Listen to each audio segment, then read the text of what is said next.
Movement tips and lifestyle hacks brought to you by FitLabPGH. Movement, a part of making your life complete.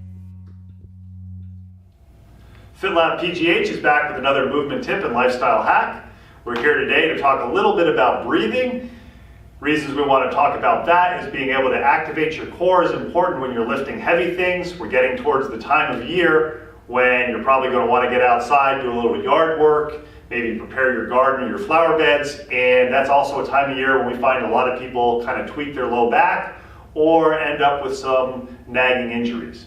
So the idea behind the breathing for this that we're talking about today is we want to make sure that your core is engaged so that you don't move into any unusual positions. You may have heard some people talk about bracing, other people talking about when you breathe, you go belly button to spine. We're going to talk a little bit about bracing because if you listen to people who are experts, i.e. a lot smarter than FitLabPGH is, such as Dr. Stuart McGill, who is a biomechanist of international renown, has some great information if you're a movement geek like I am. He talks about bracing, and the reason for he prefers bracing is number one, he's done a heck of a lot of research, and number two, he brings in the practical point that it's really, really difficult to lift heavy things or to exert a lot of force if you're also doing belly button to spine. So with bracing, what we think about is when we inhale and exhale, we think about when we inhale, the ribs are going east and west, or we're expanding, we don't see a shoulder shrug, and when we exhale, we kind of think about dropping the ribs down in the pocket, but this stays pretty much here. It doesn't pooch out, it doesn't come in. So it's almost like you're keeping your belly tight so that if somebody comes along and gives you a gentle punch in the stomach, you don't get a oh. One of the things we want to do with the bracing is it's activating the core muscles, and sometimes people are not sure, am I activating the core or not? So since it's very difficult to isolate one muscle, what we do is we have a neat little trick that we've learned, is we find the external oblique aponeurosis. An aponeurosis is just a fancy word for a big wide strip of tissue that connects muscle to bone. Differs a little bit from a tendon, which is more round or tubular. So if you find those ASISs, or those two bumps on the front of your hips, go maybe two finger widths in, maybe 2 finger widths down, and no, we're not at the doctor, but we want you to cough. So,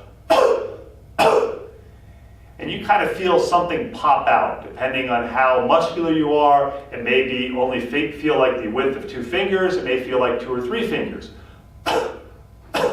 So when you find that spot, what you want to do is you want to think about inhaling and think about expanding your ribs left and right without your shoulders rising. And when you exhale, you want to brace your belly. And when you exhale, you want to feel that external oblique aponeurosis pop out at the same time that you're exhaling. If that external aponeurosis is popped out, what that's doing is that's telling us we've activated the external oblique muscle. If the external oblique muscle is activated, we've activated the core. Now, one key thing to remember with this is really easy to overemphasize the exhale when you're practicing this, then you hyperventilate a little bit.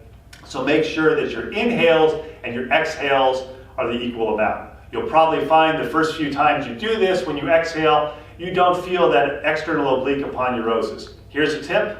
When you're sitting in traffic, practice your breathing. Rather than screaming at the car next to you, playing around with the radio, texting, work on a movement tip and lifestyle hack that's brought to you by FitLabPGH. 3 times a week, FitLabPGH brings you a movement tip or lifestyle hack. Thanks to the Pilates Body for providing us a locale for filming.